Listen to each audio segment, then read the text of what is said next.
الو النهارده ليك داي هيبقى غشيم حبه، عشان تقريبا بلعب رجل مره واحده بس في الاسبوع عشان انا مشغول. ف هتبقى تمرينه هاي فوليوم شويه بصراحه، فممكن عادي يبقى معظمها 3 و4 مجاميع. فخلينا نشوف الدنيا هتمشي ازاي. هبدا التمرينه بشويه استرتشات.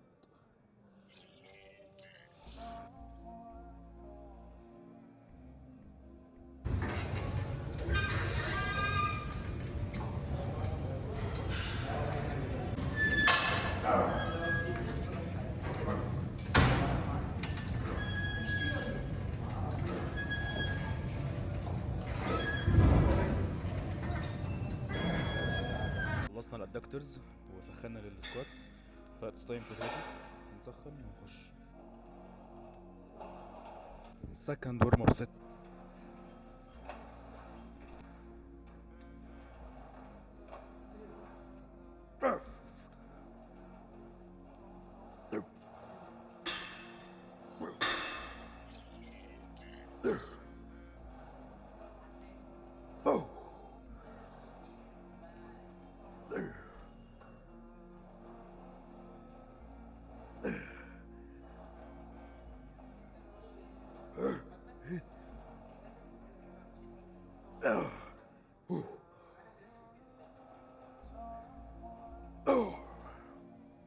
توب ست غشيمة بصراحة. خش واحدة كمان، واحدة بالكف. Let's go for another round. Easy.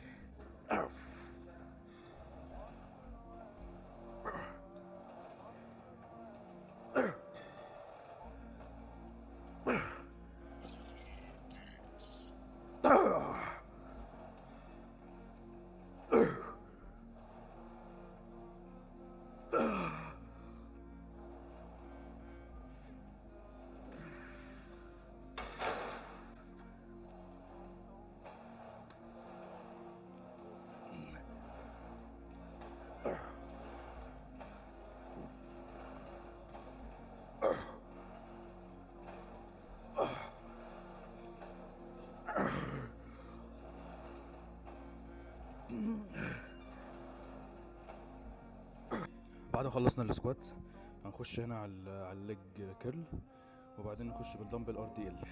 طبعا دي تسخين. اوكي، اول وركينج ست.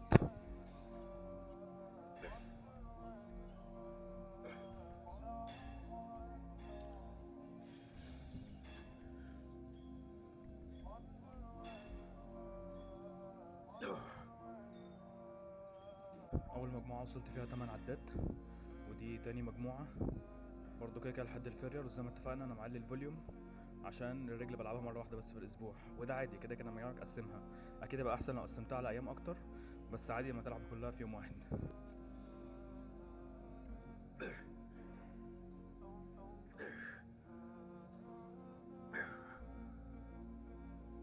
بعد ما خلصنا الليج كيرل نخش ار دي ال بالدمبل، برضو 3 مجاميع دمبل 50 كيلو، ويبقى لنا بس ليج اكستنشن وسمانه.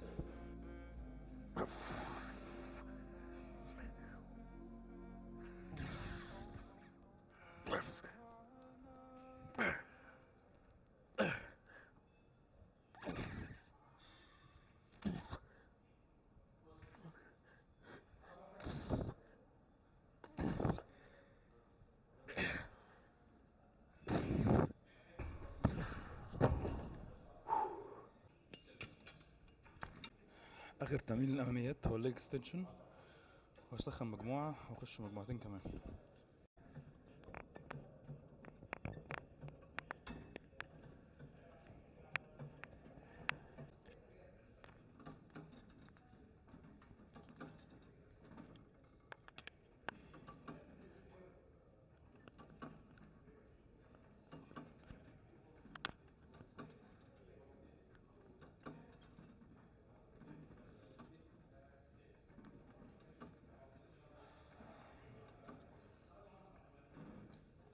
الجيم كان زحمه قوي فما عرفتش العب سمانه، فدي كده تمرينة النهارده.